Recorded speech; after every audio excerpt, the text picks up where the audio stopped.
Hello students, बहुत बहुत स्वागत है आपका अपने चैनल एडुइजी में। फ्रेंड्स, सीसैब राउंड का पूरा शेड्यूल आ चुका है, आप लोग देख सकते हैं। मैं पूरा आपको A to Z समझा भी देता हूं कि कैसे कैसे एक्टिविटीज होनी है, कैसे आपको क्या करना है। सीसैब राउंड NIT और ट्रिपल IT में एडमिशन लेने का अंतिम राउंड है। यहाँ पे कोई गलती की गुंजाइश नहीं है, तो पूरी सावधानी बरतिएगा और काउंसलिंग में जो गलतियां आपने जोसा में की हैं वो यहाँ पे मत करिएगा। तो पूरा मेरे साथ आप समझ सकते हैं। ये tentative schedule CSAB 2021 special rounds. तो फर्स्ट आपका डिस्प्ले ऑफ वैकेंसीज, कितनी सीट खाली है जोसा राउंड के बाद, ये 27 नवंबर सैटरडे को आ जाएगा। इसके बाद registration, payment of participation fee and choice filling, ये जो एक्टिविटी रहेगी ये 28 से स्टार्ट रहेगी और 30 को क्लोज हो जाएगी। डेट का विशेष ध्यान रखिएगा, जो डेट दी गई है उससे पहले ही अपना काम समाप्त करने की कोशिश करिएगा। अब बात आती है कि किसको कितनी फीस जमा करनी पड़ सकती है। तो इसमें फ्रेंड्स काफी पॉइंट्स हैं। जो फ्रेश, मैंने पहले उन बच्चों की बात कर रहा हूं जिनको जोसा में कुछ भी अलॉट नहीं हुआ है, उनको जनरल कैटेगरी में 35,000 या 37,000 की फी डिपॉजिट करनी पड़ सकती है। SC ST PH में 15,000 या 17,000 की फी पे करनी पड़ सकती है। ये मैं 2020 का रेफरेंस लेके आपको बता रहा हूं।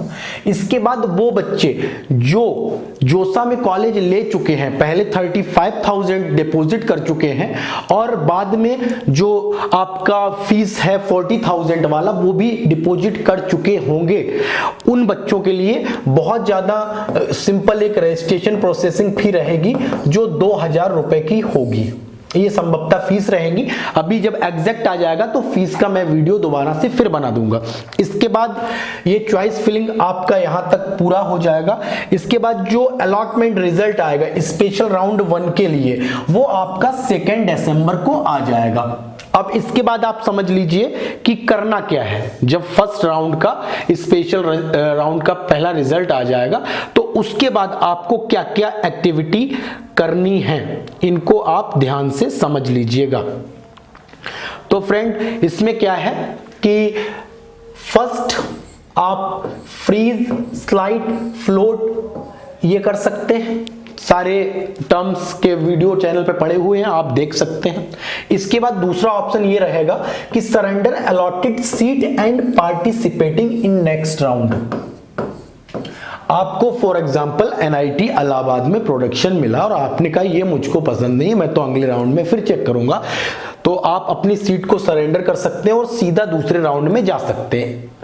इस स्थिति में आपको कोई भी पैसा जमा नहीं करना पड़ेगा। इसके बाद surrender allotted seat and not participating in next round, आप केवल चेक करने के लिए इस राउंड में आए थे कि कोई अच्छा सीट मिल जाए, लेकिन आपको जो मिला है वो पसंद नहीं आ रहा है, तो आपने अपनी सीट को कंप्लीटली सरेंडर किया और अगले राउंड में नहीं पार्टिसिपेट करने का आपने क्लिक कर दिया। या not allotted any seat at the end of special round 1 and not willing to participate in special round 2। ये आपको फर्स्ट स्पेशल में भी कुछ मिला नहीं है और आप सेकेंड में भी पार्टिसिपेट करना नहीं चाह रहे हैं। तो ये सारी एक्टिविटीज का जो डेट रहेगा वो 2 दिसंबर से 4 दिसंबर तक रहेगा। इसी बीच जो बच्चे सीट को एक्सेप्ट करके फ्रीज, स्लाइड या फ्लोट करेंगे उनको फी पेमेंट करना है, डॉक्यूमेंट अपलोड करने हैं, response by candidate to query. अगर आपने कोई मिस्टेक कर दी है, कोई गलत डॉक्यूमेंट अपलोड कर दिया है तो उसके लिए आपको रिस्पॉन्ड करना भी इसी टाइम पीरियड में पड़ेगा। इसके बाद लास्ट डेट जो रहेगा उसका, अगर कोई मिस्टेक हुई है तो वो सुधारने का अंतिम मौका आपको 5 तारीख को भी मिलेगा। इसके बाद आ जाइएगा कि जो दूसरा रिजल्ट है वो स्पेशल राउंड 2 होंगे, तो इसके बाद दूसरा रिजल्ट आ जाएगा जो कि 7 दिसंबर को आ जाएगा। आपका 7 दिसंबर को आप दूसरा रिजल्ट देख सकते हैं। इसके बाद फ्रेंड्स आप यहां पे आ जाइए, online reporting, seat acceptance fee payment, document upload, response by candidate to query if required, ये आपका जिन बच्चों को सेकेंड में होगा वो 7 to 9 के बीच ये सारा काम कर सकते हैं।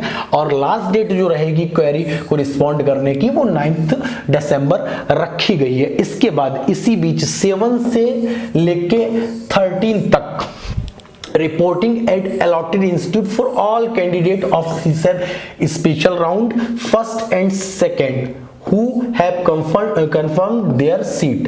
जो भी बच्चों को पहले और दूसरे स्पेशल में राउंड में सीट मिली है वो अलॉटेड इंस्टीट्यूट, जो इंस्टीट्यूट उनको मिला हुआ होगा उसमें रिपोर्टिंग करने के लिए 7 दिसंबर से 13 दिसंबर तक जाएंगे। उसके अलावा ध्यान से पढ़ लीजिएगा, candidates who have secured there seat bye paying partial admission fee during जोसा 6 round are also required to report at the allotted institute during this period। इसी पीरियड में जिनको प्रीवियस सीट मिली है वो भी रिपोर्ट करने के लिए जाएंगे। तो ये तो हो गया पूरा नियम। इसके बाद फ्रेंड्स आ जाते हैं कि आपको करना क्या है। फीस को लेके काफी बच्चों के क्वेश्चन हैं। जोसा 6 राउंड के बाद, जोसा 6 राउंड के बाद आपका सीसैब स्टार्ट होता है और सीसैब के भी 2 पार्ट है। सीसैब का राउंड 1 भी है, राउंड 2 भी है। अगर किसी बच्चे को कोई सीट अलॉट होती है राउंड 1 में, वो नहीं लेना चाहता है, तब भी लास्ट ईयर 5000 डिडक्ट कर लिए गए थे। किसी बच्चे को कुछ भी अलॉट नहीं हुआ था, उसको रेट 2000 जो भी जमा किया था उसमें से काट लिए गए थे। इसके बाद अभी एक आपको कंप्लीट वीडियो मिल जाएगा जब ये एग्जैक्ट फिगर आ जाएगा कि कितने पैसे देने हैं अगर लास्ट ईयर जैसा ही रहा और आपको फर्स्ट राउंड में कोई सीट मिली और आप फर्स्ट राउंड में उस सीट को सरेंडर कर रहे हैं, तब भी आपके अमाउंट से 5000 प्लस 2000 टोटल 7000 काटा जाएगा। इसका आपको विशेष ध्यान रखना है। सीसैब राउंड में सीरियस होके जाना है और चॉइस फिलिंग इस तरीके से करनी है कि कॉलेज मिलने की प्रोबेबिलिटी ज्यादा से ज्यादा रहे। अगर किसी बच्चे को चॉइस फिलिंग में कोई प्रॉब्लम है तो वो चॉइस फिलिंग के लिए व्हाट्सएप पे मैसेज कर सकता है, नंबर दिया गया है। उसके बाद अगर कंप्लीटली आप पेड काउंसलिंग भी करवाना चाहते हैं वो भी करवा सकते हैं। हालांकि ये जरूरी नहीं है, आप अपनी काउंसलिंग खुद कर सकते हैं। मैंने किसी भी अपने वीडियो में कभी भी आपसे ये नहीं बोला है काउंसलिंग आप करेंगे या मैं करूंगा, उसमें कोई डिफरेंस नहीं है। बस गलती मत करिए।